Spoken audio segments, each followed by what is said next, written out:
Go yard. I got so much motherfucking design on right now.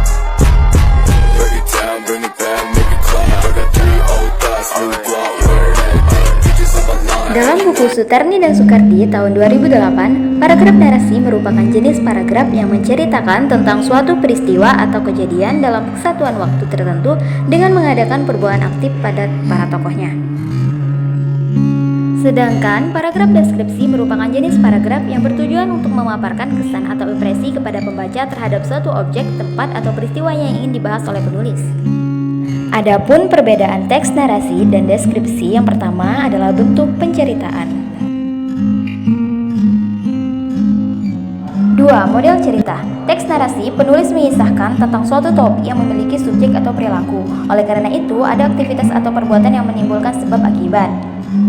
Teks deskripsi cenderung lebih terstruktur dan detail. Dalam hal ini, pembaca akan menemukan banyak kata keterangan yang inovatif. Yang ketiga adalah penggambaran sifat. Dalam narasi, dapat berupa eksplisit maupun implisit, bergantung pada sudut pandang pengarang. Dalam teks deskripsi, cenderung menggambarkan suatu objek secara detail. Tujuan teks narasi adalah menyajikan wawasan atau informasi mengenai suatu topik. Sedangkan tujuan teks deskripsi adalah untuk mendeskripsikan suatu objek secara detail dan terstruktur. Baiklah, berikut contoh teks narasi. Pada 10 November, meletuslah pertempuran Surabaya untuk mengusir penjajah dari tanah air. Perang ini berawal dari kemarahan tentara Inggris akibat dari terbunuhnya pimpinan mereka, Brigadir Jenderal Mahathir. Akibatnya, tewasnya pimpinan mereka, pihak Inggris dan sekutunya memberikan sebuah ultimatum kepada seluruh pejuang yang ada di Surabaya waktu itu untuk menyerah. Bukannya menyerah, rakyat Surabaya justru membentuk milisi-milisi perjuangan untuk menghadapi Inggris yang mengancam akan menyerang. Mengetahui ultimatumnya ditolak, pihak Inggris dan sekutunya marah besar.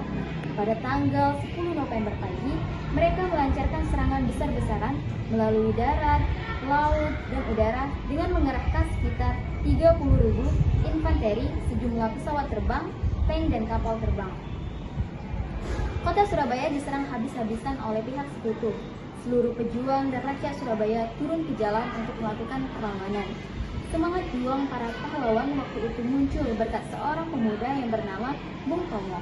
Dia dengan gagah berani memberikan pidato untuk membakar seluruh semangat para pejuang. Contoh, Riko adalah mama kucingku yang ada di desa.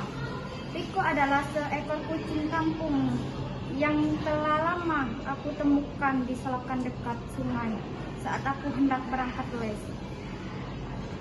Riko memiliki bulu hitam tanpa adanya kombinasi warna apapun. Bulunya sekitar 5 bulan. Riko aku temukan dalam keadaan bulunya yang basah karena pada saat itu desaku sedang diguyur hujan. Melihat Riko tampak lapar dan kedinginan, aku tak tega membiarkannya tetap berada di depan yang tidak tersebut. Dan akhirnya aku memutuskan untuk membawa Riko pulang.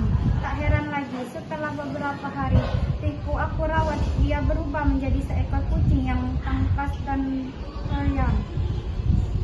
Setelah beberapa hari aku merawatnya, kini Riko telah menjadi kucing yang lucu, yang sehat dan pirang. Bermain jalan-jalan adalah aktivitas kegemaran kucing lucu ini. Bring it back, make it clap.